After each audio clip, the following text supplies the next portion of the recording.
అద్భుతాలు చేయు యేసు నామములో శుభములు పలుకుతూ నేటి బంగారు పరుగులో కొన్ని ఆత్మీయ జీవిత సత్యాలు తెలుపుకుంటూ మరి ఇటీవల సాక్ష్యాలని నేను సేకరిస్తూ రాయిస్తున్న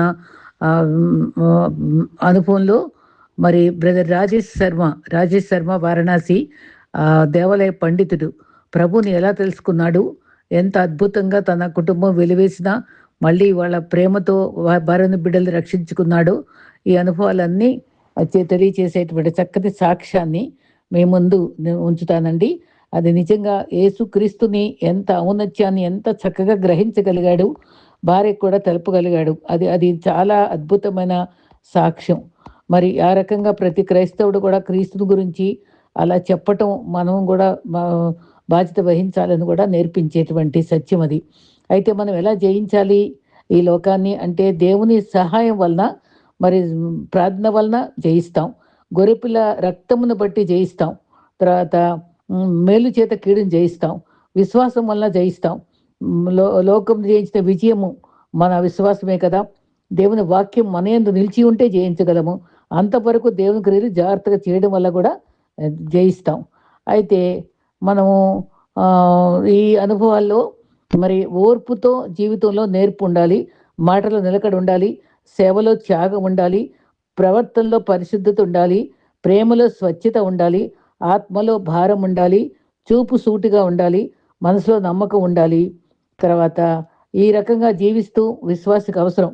అయితే మరి ఒక ఆయన అంటాడు, every successful person has a painful story, every painful story has a successful ending, accept the pain and get ready for success. అంటే మనం విజేతగా మనం జీవించాలంటే మనకి లోపల బాధకరమైన కథ ఉంటుంది. అయితే ఆ బాధకరమైన అనుభవంతో మరి విజేతగా మనం ముగింపు ఉంటుంది. కాబట్టి మనం శ్రమను మన ఓర్పుతో జయించడం మనకు అవసరం. తర్వాత జీవితంలో ఎలా ఉండాలో ఎలా ఉండకూడదో తెలుసుకోవడానికి ప్రవచనాలే వినాల్సిన అవసరం లేదు. మన లైఫ్లో గడిచిపోయిన అనుభవాలు గుర్తించుకుంటే చాలు, మనకు అనుభవమే పాఠాలు నేర్పిస్తుంది. తర్వాత ఈ కొన్ని బంధాలను దేవుడే మన జీవితాల్లో దూరం చేస్తాడండి. ఎందుకంటే అది క్షేమం కాదు కాబట్టి.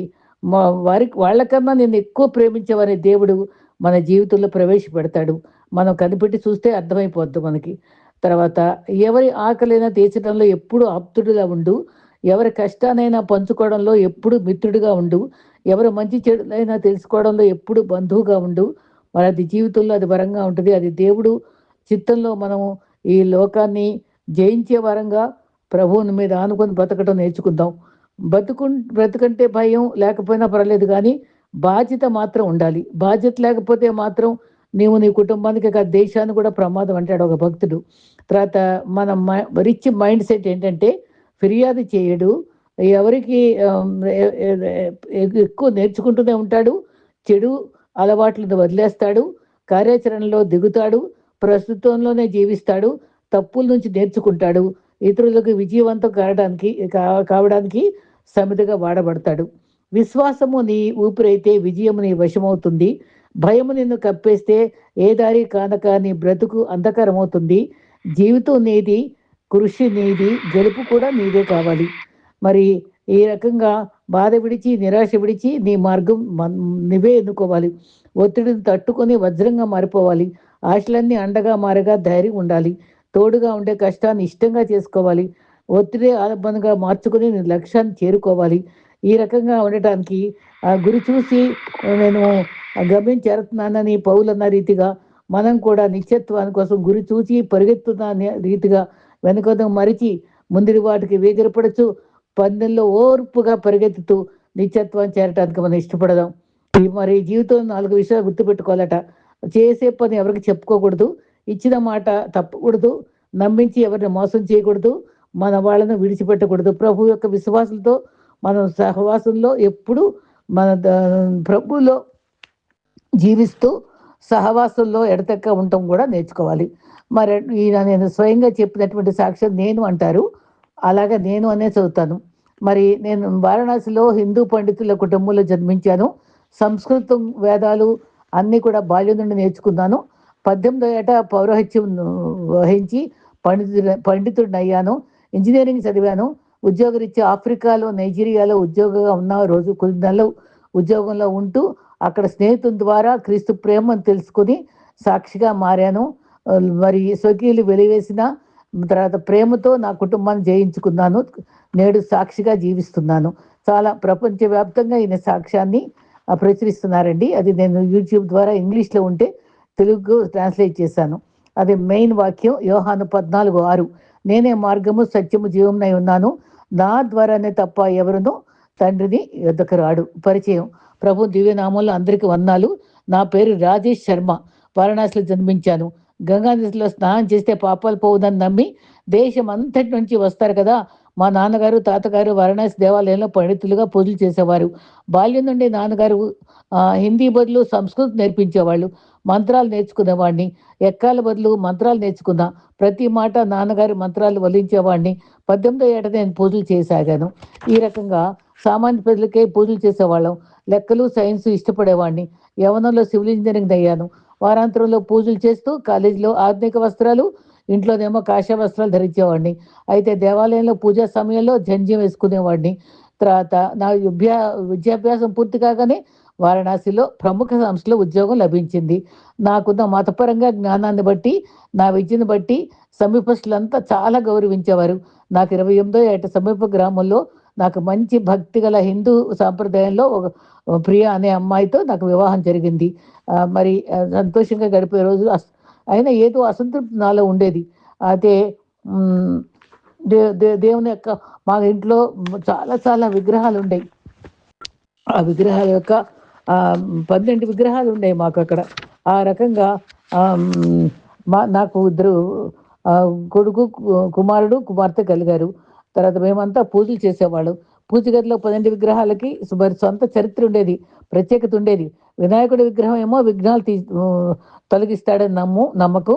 హనుమంతుడేమో బలం ప్రసాదిస్తాడని, మరి శివుడేమో మార్పు తెస్తాడని, విష్ణువు సంరక్షించేవాడని నమ్మికుండేవాళ్ళం. కృష్ణుడేమో దైవిక బోధకుడని, ప్రేమికుడని, దుర్గేమో శక్తిగల తల్లి దేవతని, లక్ష్మేమో సంపద ఇస్తుందని, మరి సరస్వతి ఏమో జ్ఞానప్రదాత అని, ప్రతి ఉదయము 5 గంటలకు లేచి స్నానం చేసి శుభ్రమైన వస్త్రాలు ధరించి పూజ చేసి ప్రార్థించేవాళ్ళం. ఏ మంచి జరిగినా దేవుని ఆరాధించే మరి ఏదైనా తప్పు జరిగితే పూజలో లోపమేమో అని సరి చేసుకునేవాళ్ళం. ఒకరోజు కాసేపు మరి దేవతా విగ్రహం ముందు కాసేపు మాట్లాడలేదే ఇవని ఒక్కొక్కసారి నాకు ఆలోచన కలిగేది. ఆ రకంగా అసంతృప్తిగా ఉండేది. మరి మరి ధర్మం బోధించేవాడిని.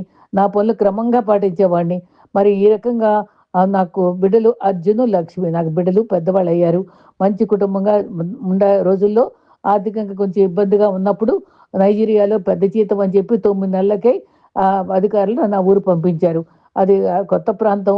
అక్కడ నేనేమో ఇక్కడ పూజలతోటి ఇలా క్రమంగా పాటించిన నేను కుటుంబాన్ని వెళ్ళాలంటే కష్టమే కానీ ఆర్థిక ఇబ్బంది కోసం నేను వెళ్ళటం జరిగింది. ఆ తర్వాత మరి నా పాస్‌పోర్ట్, వీసా సిద్ధపరుచుకొని దేవతా విగ్రహాలు చిన్ని చిన్ని అన్ని స స మూట కట్టుకొని కుంకుమ పొడి పెట్టుకొని 2019లో బయలుదేరాను. భార్య పిల్లలు దుఃఖపడ్డారు కానీ మరి ఏదో రకంగా పు వెళ్ళాలి కాబట్టి వెళ్ళటం జరిగింది. ఆ రకంగా అక్కడికెళ్ళిన తర్వాత అక్కడంతా వాతావరణం వేరు, ఉష్ణోగ్రత వేరు, అన్ని రకాలుగా కూడా విభిన్నంగా ఉండేది. అయినా సరే మరి అది సహించుకొని ఆ పద్ధతిలో విమానాశ్రయంకెళ్ళి అక్కడ మన ప్రాంతం దూరం చేసుకునే దుఃఖంతో వెళ్ళినప్పుడు అక్కడ నాకు అపార్ట్మెంట్ ఇచ్చారు. 2 గదుల అపార్ట్మెంటు, చిన్ని పూజ గది పెట్టుకున్నాను. దూర ప్రాంతం నా భార్య బిడ్డల గురించి బెంగగా ఉండేది. బ్రిడ్జ్‌లు, రోడ్లు నిర్మించే సివిల్ ఇంజినీర్‌ని కదా! అక్కడ పనిలో లీనమయ్యాను. అక్కడ చాలామంది అధికారులున్నారు. వాళ్ళందరూ ఆళ్ళ యాక్సెంటు, వాళ్ళ భాష నాకు అర్థమయ్యేది కాదు. అయినా సరే మరి నా తోటి వారంతా చాలా స్నేహంగా ఉండేవాళ్ళు. తర్వాత నాకొక ఇంజినీర్‌తో పరిచయం అయింది. ఆయన పేరు చినెడు. ఆయన పేరు చాలా ఆప్యాయంగా నవ్వేవాడు. తన వచ్చిరాని ఇంగ్లీష్‌లోనే నన్ను కరచాలనం చేసి అవసరాలు తీరుస్తూ చాలా నిబ్బరంతో, మంచి ఆశావాదంతోటి నన్ను చాలా ప్రేమతో చూసుకునేవాడు. తనొక్కడే నాకు మంచి స్నేహితుడు. చాలా మరి అక్కడ నాకు గుజరాతీ వ్యాపారస్తులు ఇండియా బియ్యం అయన్నీ అమ్ముతా ఉంటే అక్కడ తీసుకెళ్ళి చూపించి, రెస్టారెంట్లు చూపించి అది చాలా ఆదుకొని నన్ను ప్రేమగా చూసుకోవడం జరిగేదనమాట. ఆ అలా ఉండే సమయంలో నేను కూడా శ్రద్ధ కలిగి పని చేసుకుంటూ మరి ఉద్యోగరీత్యా మరి 11 గంటలు పని చేసేవాడట. అదే చేసేవాడిని. ఆ తర్వాత పని బాగా వచ్చినందువల్ల నేను చక్కగా శ్రద్ధ తీసుకొని రాత్రిపూట మాత్రం మా కుటుంబంతో మాట్లాడుకుంటూ ఉండేవాడిని. పూజ కూడా చేసుకునేవాడిని. ఆహారాన్ని వండుకునేవాడిని. నలుగురితో కలిసే అవకాశం టైం ఉండేది కాదు. మా నైజీరియా స్నేహితుడు మాత్రం చినడు నాకు యథార్థంగా పనిచేసేవాడు. ఎప్పుడు ఆశావాదంగా, ఎప్పుడు విసుక్కున్నట్టు గానీ, దిగులుగా ఉన్నట్టు గానీ, విచారం గానీ ఎప్పుడు ఉండేది కాదు. తను చూసి నేను చాలా ఆశ్చర్యపడేవాడిని. తర్వాత మరి ఎవరన్నా మోసం చేస్తుంటే సూటిగా గద్దించేవాడు. ఎంతో ప్రశాంతంగా గడుపుకొని లంచాలు తీసుకోకుండా చాలా యథార్థంగా పనిచేయడం నేను గమనించాను. తీరా చూస్తే హిందువు కాదు, అతను క్రైస్తవుడు. ఎంత మంచి క్రైస్తవుడిగా జీవించాడంటే తన జీవితాన్ని చూసి నేను మారటానికి ఇష్టపడ్డాను. అతను అప్పుడప్పుడు బైబిల్ విషయాలన్నీ చెప్తూ ఉండేవాడు. మరి ఎలా ఉంది రోజంతా అని నా భార్య బిడ్డలు కూడా నన్ను పలకరిస్తూ ఉండేవాళ్ళు. అయితే ఈ అబ్బాయి మాత్రం మంచి క్రైస్తవ సుమాత్రిక చూపిస్తూ నన్ను చాలా ప్రభావితం చేశాడు. అయితే ఎన్నో ప్రశ్నలుండే నాకు. అన్నిటికి జవాబులు చెప్పేవాడు. మరి చర్చికి వస్తావా నాతోటి అని చెప్పి వెళ్తే ముందు నిర్లక్ష్యంగా ఉన్నాను గానీ తర్వాత తన ప్రేమను చూసి వెళ్ళటం మొదలెట్టాను. అందరెంతో ఆప్యాయంగా నన్ను స్వీకరించారు. వాళ్ళ మాటలు ఏమి అర్థం కాలా నాకు. కానీ మళ్ళీ మళ్ళీ రండి అని చెప్పి ఆ పాస్టర్ గారోళ్ళు అడిగేటప్పటికి వెళ్ళటం మొదలెట్టాడు స్నేహితుల కోసం. అక్కడికి రోజు రోజు వెళ్ళటం వల్ల అక్కడ పాల్గొనడం వల్ల తనకి క్రీస్తు పట్ల ఆసక్తి కలిగింది. తన ఇంత మంచి స్వభావం చూపించేటువంటి ఫ్రెండ్‌ని బట్టి ఆ క్రీస్తు గురించి తెలుసుకోవాలని ఆశించాడు. మళ్ళీ ఏదన్నా ప్రశ్నించేయటానికి ధైర్యం చేస్తే ఓర్పుగా జవాబిచ్చాడు. తర్వాత సత్యాన్వేషణలో ఆ తృష్ణ తీర్చుకుంటూ మరి తనకి హిందూ పండితుడిగా ఉండేవాడు గానీ, క్రైస్తవ విశ్వాసం నెమ్మదిగా తనలో ఉండి తనలో అలజడి రేగింది. ఏంటి ఈ ఈ వేదాలేంటి? బైబిల్ ఏంటి? అంత ఆలోచించడం మొదలెట్టాడు. తర్వాత బైబిల్ వాక్యాల గురించి తెలుసుకుంటూ ఆశ్చర్యపడేవాడనమాట. ఏంటి ఇలా ఉంది అని చెప్పి. తర్వాత ఆయన సన్నిధి, ఆయన ప్రేమ ఆకర్షించగా తను కూడా నెమ్మదిగా క్రీస్తు గురించి తెలుసుకున్నాడు. తన కుటుంబాన్ని, సమాజాన్ని కోల్పోతానేమో అని తనకు భయం వచ్చేది. కానీ స్వకీయులంతా ఏమైనా సరే హింసకు గురి చేస్తారేమో, మానసిక యుద్ధంలో భయం ఆవరించేదట ప్రభువులో స్థిరపడ్డాక. కానీ అతను ఇంత చక్కని వాక్యము, ఇంత చక్కని బోధ అని తను సంతోషపడేవాడట. నేను నా వేదాల్లో ఇది ఈ రకంగా ఉండేది కాదు కదా అని ఆలోచించేవాడట. ఆ దివ్య వెలుగు, ఆత్మతో మాట్లాడే మాటలు, ఆయన సన్నిధి, శాంతితో నిండిన ఆయన ప్రసన్నత తను మరువలేకపోయి తను నిజంగానే ప్రభువులో ఉండాలనేటువంటి కోరిక కలిగిందంట. మర్చిపోదామన్నా సరే మరువలేకపోయేవాడట. వాస్తవంగా తోచేదట. జూలై చివరి రోజుల్లో మరి కొత్త బైబిల్ నాకు ప్రెజెంట్ చేశారట స్నేహితుడు. సరే బైబిల్ చదువుదామని తీసేటప్పటికి నిజంగా ఈ బైబిల్‌లో తను ఎలా చదివాడో, ఎలా స్వీకరించాడో చెప్పే విధానము నన్ను చాలా ఆకర్షించింది. మొదటిసారిగా బైబిల్ తెరిచి చదివితే యోహాను సువార్తలో మరి చిన్నడు చెప్పాడు. ఆ బైబిల్ పఠనము నేను చదివిన వేదాలకు భిన్నంగా ఉంది. వేదాల హెచ్చరికలు, కథలు ఇన్ని ఉంటాయి గానీ, సువార్త అయితే క్రీస్తు అనే మామూలు వ్యక్తిగా తెలిపిన మరి వాస్తవ వివరాలున్నయి. క్రీస్తు సుబోధలు, స్వస్థతలు, మరణము, తిరిగి లేచిన వివరాలు, వాక్యాలన్నీ సజీవంగా ఉన్నట్టు గ్రహించాడట. చూడండి అసలు సజీవంగా క్రీస్తు యొక్క ఉనికిని తను యాజ్ ఇట్ ఈస్‌గా నమ్మటం ఆరంభించాడనమాట. ఆ అబ్బాయి చెప్తూ ఉంటే. ఆ తర్వాత క్రీస్తు స్వయంగా మాట్లాడుతున్న అనుభవం కలిగిందట. నేను చదివిన వాక్య భాగాల్లో శిష్యులకు నేర్పిన పాఠాలు, స్వస్థపరిచిన రీతి, దయ్యాల బారి నుంచి విడుదల, అద్భుతాలన్నీ చదివి క్రీస్తు బోధలు అధికారంతో కూడినవి అతి స్పష్టంగా మరి గ్రహించగలిగి క్రీస్తే వెలుగై ఉన్నాడన్నారు. జీవపు వెలుగు జీవాహారమై ఉన్నా అని చెప్పారు. మంచి కాపురన్నాడు. గొర్రెలకే ప్రాణం పెడతా అన్నాడు. దేవుని కృపను కోరుట కన్నా శాస్త్రాల పరిశీలన, మతాచారాల ప్రాధాన్యత ఇవ్వడం అది కూడా గమనించాడు. క్రీస్తుతో మనం ఇంతసార్లు బైబిల్ చదువుతున్నాం. ఈయన గ్రహించినంత గ్రహించగలుగుతున్నామా క్రీస్తు గురించి? ఒక్కసారి ఆలోచించుకుందాం. క్రీస్తు పరిచయమైన వ్యక్తులు పూర్తిగా క్రీస్తు అనుచరులుగా మారట గమనించాను. సమరయ స్త్రీ మారింది. ఊరివారిని రక్షించింది. పాపస్థితి వదిలి నూతన వ్యక్తిగా మారిపోయింది. ఇది నిజంగా ఎంత ఆశ్చర్యమో! ఈ రకంగా మరి నికోదేము కూడా మరి క్రీస్తు మాటలు కూడా నన్ను ఆకర్షించాయి. ఆత్మతో జన్మించటం అవసరం తెలుసుకున్నాను. పుట్టుగుడ్డివాడు చూపు పొందటం, తోమా అనేవాడు శిష్యుడు క్రీస్తు పునరుద్ధానం గురించి సందేహిస్తే గాయాల్లో తాకమని చెప్తే ఆ సందేశాలు నివృత్తి చేసుకున్నాడు. చివరికి నా ప్రభువా నా దేవా అన్నాడు. అది కూడా నాకు చాలా ఆశ్చర్యం కలిగించింది. నికోదేము వలె ప్రశ్నలతోటే ఉన్నాను నేను. కానీ నేను ఆలోచించసాగాను. మరి యోహాను 8లో మీరు నాలో నిలిచి ఉంటే నిజంగా నా శిష్యులగుదురనే వాక్యం నన్ను ఆకర్షించింది. సమర స్త్రీ వల్ల నా జీవితాన్ని మార్చుకున్నాను. మీరు సత్యము తెలుసుకుందరు, సత్యం మిమ్మల్ని స్వతంత్రం చేస్తుంది. నిజమే, నా బలహీనతలు, నా పాత అనుభవాలన్నింటి నుండి స్వతంత్రత కావాలి, సత్యం అనే క్రీస్తులో నేను నిలవాలని ఆశ కలిగింది. నేను అసలైన సత్యము తెలుసుకున్న తర్వాత నా బంధకాల నుండి సంపూర్ణంగా స్వతంత్రుడయ్యాను. ఆ రకంగా ప్రభువులో ఎదగటానికి నా స్నేహితుడు చాలాసార్లు తోడ్పడ్డాడు. ఆ సంఘం కూడా నన్ను సహకరించి నన్ను ప్రోత్సహించింది. నా రోడ్డు నిర్మాణం పని పూర్తి కావచ్చొచ్చింది. ఆగస్టు వచ్చింది, 9 నెలలు పూర్తయ్యాయి. సెప్టెంబర్లో నేను ఇండియా వెళ్ళి తిరిగి వెళ్ళిపోవాలి. నా భార్య బిడ్డలను చేరాలని చాలా ఆతృత కలిగి ఉన్నాను. నా క్రైస్తవ స్నేహితులను విడిచిపెట్టుటకు నాకు బాధ కలిగింది. ఓసారి నా స్నేహితుడు వచ్చినాడు. మరి ఆదివారపు ఆరాధన తర్వాత మాట్లాడినప్పుడు నా భయాలన్నీ వివరించాను. అక్కడికి వెళ్తే నా విశ్వాసం ఏమైపోద్దయ్యా అని. నా అప్పుడు నేను నమ్మిన క్రీస్తుని ఎలా ఇండియాలో వెంబడించగలనని అడుక్కుంటే నా కుటుంబం సమాజం కోరినట్టుగా మరి మరి జీవించలేకపోతే ఎలా ఎదుర్కోగలనని చెప్తే, ఈ 2 ప్రపంచాల మధ్య ఉన్నావు, ఈ వింతైన శాంతితో మంచి జ్ఞానంతో నా స్థితి గ్రహించి చక్కగా సలహా ఇచ్చాడు. మరి క్రీస్తు నైజీరియానికి పరిమితం కాదు, అందరికీ ప్రభువు, అన్ని ప్రాంతాలకు చెందినవాడు. ఎక్కడున్నా నీ క్రీస్తు ఉంటాడు. అక్కడ నువ్వు అక్కడ చర్చిని కనుక్కొని అక్కడ హిందువులు కొన్ని మిలియన్స్ ఉన్నారు కాబట్టి అక్కడ నువ్వు చర్చికి వెళ్ళి నువ్వు బలపడు అని చెప్పి చక్కగా సలహా ఇచ్చాడు. తర్వాత దేవాలయం కనుక్కో, ప్రార్థించండి. తను కూడా నా కోసం ప్రార్థించాడు, నేను ప్రార్థించుకున్నాను. ప్రతి అడుగున ప్రభు నడిపించాలని నేను కోరుకున్నాను, ప్రార్థించుకున్నాను. నా విషయంలో తొందరపడే నిర్ణయం ఏం చేసుకోవద్దు బాబు, నువ్వు చాలా నిదానంగా ఉండు, కుటుంబం జాగ్రత్త, నీ సమాజం జాగ్రత్త, నువ్వు తొందరగా హేస్టీగా మాట్లాడి ఇబ్బందులు పడద్దని చక్కగా సలహా ఇచ్చాడు. ఎంత మంచి స్నేహితుడు. యథార్థంగా సత్యాన్వేషణలో ఉన్నావు కదా, మరి ఉద్రేకాలన్నింటినీ మంచిగా నువ్వు కంట్రోల్డ్గా క్రీస్తు ఎప్పుడు కామ్గా ఉంది, చక్కని జవాబులు ఇచ్చాడు, ఆయన అనుసరించు అని చక్కగా ఉద్రేకాలకు లోనవద్దు అని మంచి మాటలు చెప్పాడు, వీడ్కోలు ఇచ్చాడు. ఏడ్చుకున్నారు. నా ప్రభు నడిపించాలి అని ప్రత్యక్షత కోసం ప్రార్థించాడు. కొందరు బహుమతులు ఇచ్చారు, కొందరు స్టడీ బైబిల్ ఇచ్చారు. మరి పాస్టర్ గారు ఆలింగనం చేసుకుని మళ్ళీ తిరిగి రా బాబు అని చెప్పి కూడా ఆయన ఎంతో చక్కగా మరి ప్రేమతో మన సాగనంపారు అనమాట. ఆ రకంగా ఉండేటప్పుడు కొన్ని నెలల్లో నైజీరియా సొంత కుటుంబంగా ప్రేమించారు కాబట్టి వాళ్ళని వదిలిపెట్టాలంటే దుఃఖం ఇచ్చింది. సహకరించి సహాయపడి మరి సత్యాన్వేషణలో భాగమయ్యాడు. మేమిద్దరం కలిసి భోజనం చేస్తాం. చివరి రోజు ఆత్మీయ ప్రయాణం సవ్యంగా సాగింది. నిండు హృదయంతో థ్యాంక్స్ చెప్పుకున్నాను.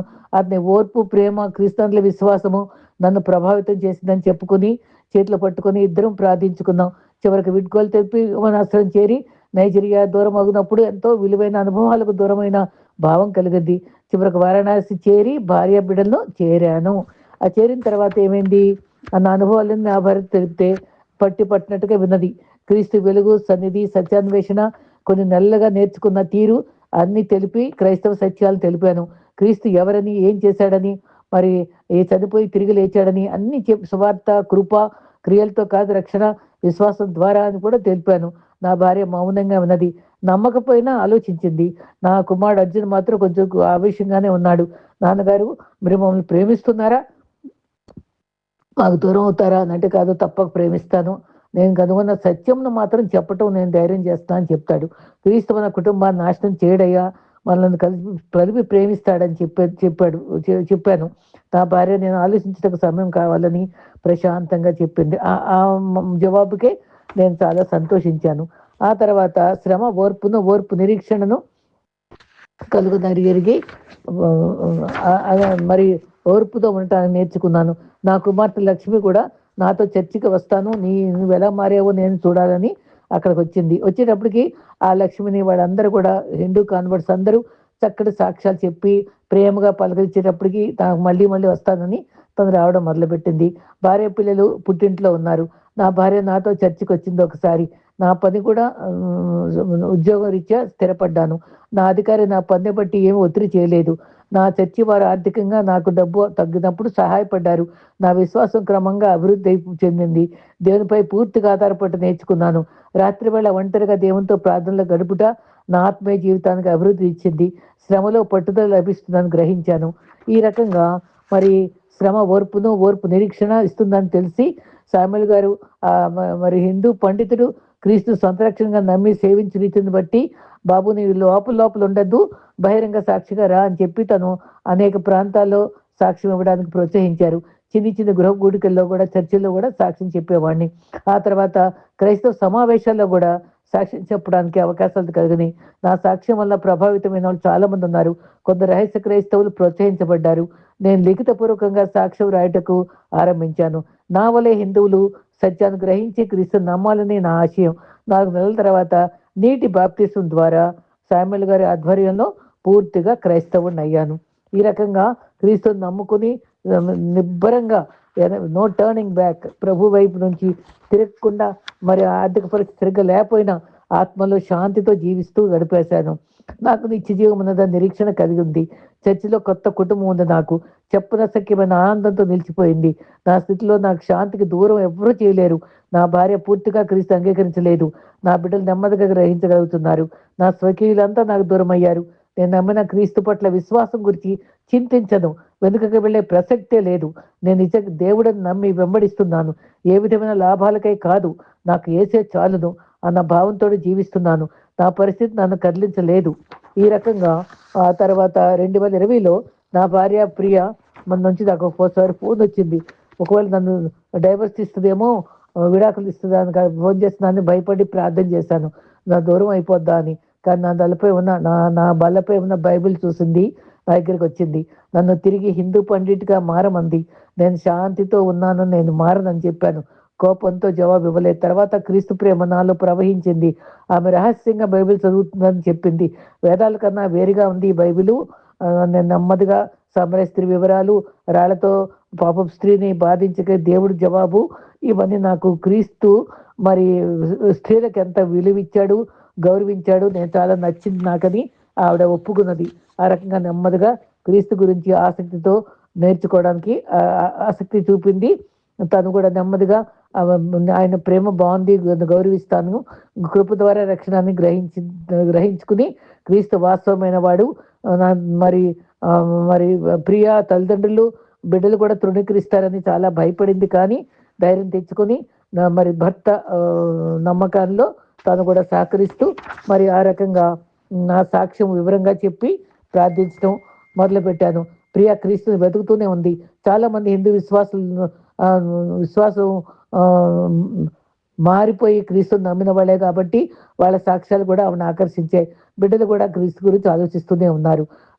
ఒకరోజు ప్రసంగంలో మత్తయి 11:28లో ప్రయాసపడే భారమోసువాలారా నా దగ్గర రండి, మరి నా విశ్రాంతి ఇస్తాను, మరి నా కాడి సులువు భారం తేలిక అన్న సందేశం విని తన కన్నీటితో ఆల్టర్ దగ్గరికి వచ్చి క్రీస్తు నేను అంగీకరిస్తున్నానని చెప్పి ప్రభుని సొంత రక్షణను అంగీకరించడం వల్ల నేను చాలా చాలా ఆనందించాను. మా కుటుంబం పూర్తిగా క్రీస్తు అంగీకరించింది. బిడ్డలు కూడా, నా కొడుకు కూడా నెమ్మదిగా అమ్మ నాన్న మీలో ఉండే శాంతి, మరి మీ ప్రభావితం నాకు నచ్చింది, నేను కూడా నమ్ముతానని వాడు కూడా ఒప్పుకున్నాడు. ఆ చిన్నపిల్ల పాపగా తెలియదు కదా, వాళ్ళ బాబు వరకు చేశారు. కాబట్టి యెహోషువలే నేను నా కుటుంబము మరి బండ మీద కట్టిన గృహంగా స్థిరంగా యేసుప్రభు నమ్ముతూ శాంతితో ఆనందంతో నింపబడి జీవిస్తూ ఉండగా స్వకీయులు ద్వేషించారు. యథార్థత వల్ల నా సమర్థత వల్ల ఉద్యోగులు స్థిరపడ్డాను. కానీ నా బాప్తిస్మ స్థలంలోనే 6 నెలల తర్వాత నా భార్య కూడా క్రీస్తుని నమ్మి నీటి బ్యాప్టిజం తీసుకుంది. దేవతా విగ్రహాలన్నింటినీ తొలగించుకున్నాం. ఉదయము సాయంత్రము కుటుంబ ప్రార్థనలో వెళ్ళటం, చర్చిలో అందరం కలిసి వెళ్ళటం, బిడ్డలు సండే స్కూల్లో మరి బైబిల్ కథలు నేర్చుకోవడం, కుమారుడు కూడా నమ్మటం, మాకు కొత్త గుర్తింపు క్రీస్తులో ఇచ్చి మరి అవుట్రీచ్లో కూడా ఆత్మల భారముతో నేను సేవ చేయాలని నన్ను మా సంఘస్థులు ప్రోత్సహించారు. వ్యక్తిగతంగా క్రీస్తు నమ్మి దేవుని మహిమపరచడానికి ఆరంభించాను. అంజలి అనే స్త్రీ నా సాక్ష్యం విని క్రీస్తుని నమ్మి ఇంటి వారి వెలివేస్తే ఆ చర్చి వారు ఆదుకున్నారు. క్రైస్తవులు ఒకరొకరు ఆదరించుకుంటే కదా, ప్రేమించితే కదా, క్రీస్తు ప్రతిబింబించితే కదా, అలా చేయవలసిన బాధ్యత క్రైస్తవులకు ఉన్నది కదా అని గ్రహించుకున్నాను. గతంలో 1 సంవత్సరం క్రితము హిందూ పండితుడిగా జీవిస్తూ హిందూ స్త్రీని వివాహం చేసుకుని 12 విగ్రహాలతో దేవుళ్ళని పూజిస్తూ గడిపిన నేను నైజీరియాలో పరిచయమైన స్నేహితుల ద్వారా నేనే మార్గము, సత్యము, జీవమన్న క్రీస్తు ప్రేమను తెలుసుకుని సత్యంలో నడిపించగా యెహోషువలే నేను నా ఇంటి వారు క్రీస్తుని సేవిస్తున్నాం. నా కుటుంబం రక్షించబడింది. క్రీస్తు నిజ దేవుడు, అందరూ నమ్మాలని నేను చాటి చెప్పగలను. ఆయనకే మహిమ. హల్లెలూయా. ఈ రకంగా ఒక్కొక్కరు సాక్ష్యంలో ప్రభు గురించి వాళ్ళు ఎంత లోతుగా సాక్షులుగా ఉన్నారు మనం గ్రహించి, మనం నామకాత క్రైస్తవత్వం నుంచి మరి లేచి ప్రభు కొరకు జీవించటానికి మనం సిద్ధపడదాం. అట్టి కృప మనందరికి ప్రభు అనుగ్రహించుగాక. ఆమేన్.